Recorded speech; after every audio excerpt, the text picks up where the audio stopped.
3 nominations for the Academy of Country Music Awards. You got the top new female vocalist, album. Where were you when you heard the news about I know. I was, oh my gosh, it was like 6 a.m. It was very early. One of those really early shows. There you go. And completely in my parents' bed with them like curled up, like so nervous, like, you know, I hope I get nominated for one, and I got nominated for 3, which absolutely freaked me out. We were jumping up and down screaming, and, you know, the album of the year thing is really what freaked me out. Also, female vocalist of the year. Yeah, to be in both categories is rather unusual, to be in the new female and in the female category. It's really, really exciting. What are you going to do if you win both? I'm not going to win both. Well, you win all 3. Well, I mean, when I say both, I mean, you could certainly. Well, I don't know. Like, I try to really be realistic about stuff like that, and, you know, award shows are really unpredictable. And, you know, it would be cool to win, like, top new female vocalist or something like that.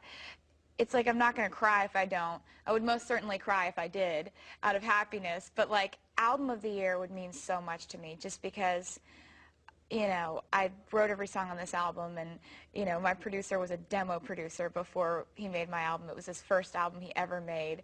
And, you know, all the people who played on the record and, you know, all of my co-writers, it's like that would be for them, and they would be able to really, really take ownership, and that would be a really wonderful thing. There's a connection, and I don't recall when there's been one where the 3 of the nominees have been quite as close and know as much about each other as you and Kelly and Sarah do. Me and Kelly are best friends. I love her so much. She's older by 3 years, but says that you're the big sister. She says that all the time. Yeah. And, like, Kelly, you know, sometimes she'll make a grammatical error, but she's wise. You know, there's a difference in being, you know, the whole, like, grammar thing and then wisdom, because she's given me some of the best advice that I've ever gotten, you know, and she's been one of the best friends I've ever had, and she's like the sister that I never had. So, like, I don't know, just when I see her succeed, it makes me so happy. It's like I want to be here 20 years from now. I want Kelly to be there, right there with me, so that I can have a best friend through it all. Kelly has been through so much for 21 years of age. She has, you know, she has had to grow up by herself. And that is something that I did not have to experience. She's over my shoulder saying, don't do this, don't do that, don't make this mistake, I made that mistake, don't do that. Like, she's so hilarious, so just absolutely honest about everything, will not leave any detail out of a story.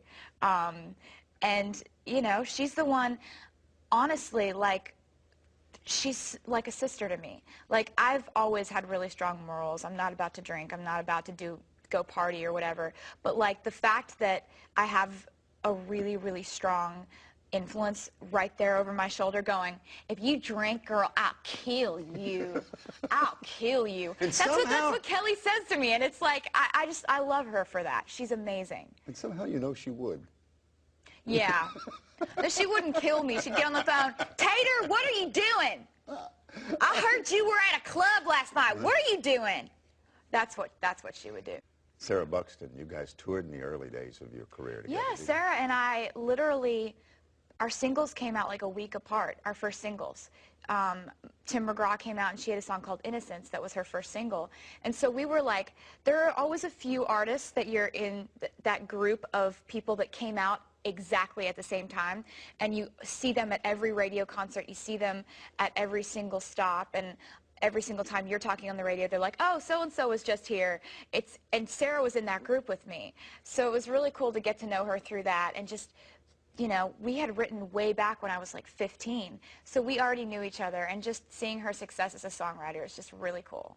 What would you be doing were you not doing this? Where would Taylor Swift be in her life if it hadn't happened? Oh, or if you were still waiting for it? Would you be in college? Would you be... I would be in college, yeah, definitely. Pursuing what? I don't know. Part of me thinks that I would be in criminal justice on, like, you know, more of a forensic side of things. Not this, you know, the carry a gun side of things, because that would be really, I'm scared of everything. Like, I totally am afraid of everything. I'm obsessed with CSI, the show, but it's because I'm so scared of like the whole criminal investigative thing. But I'm fascinated by it at the same time. So that's kind of a strange little... So the science of it's what... Yeah, I really like the science of it. Okay.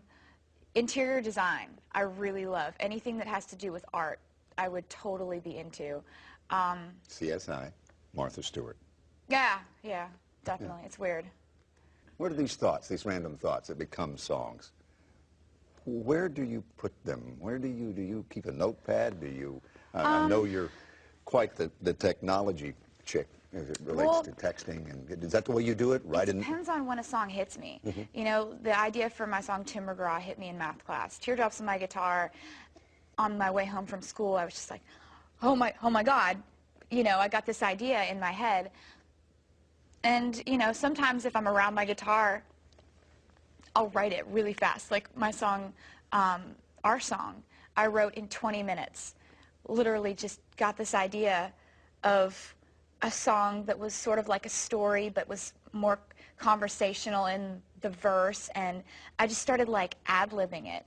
And then I had to go back and remember everything that I said, and it took like 4 run-throughs to write that song.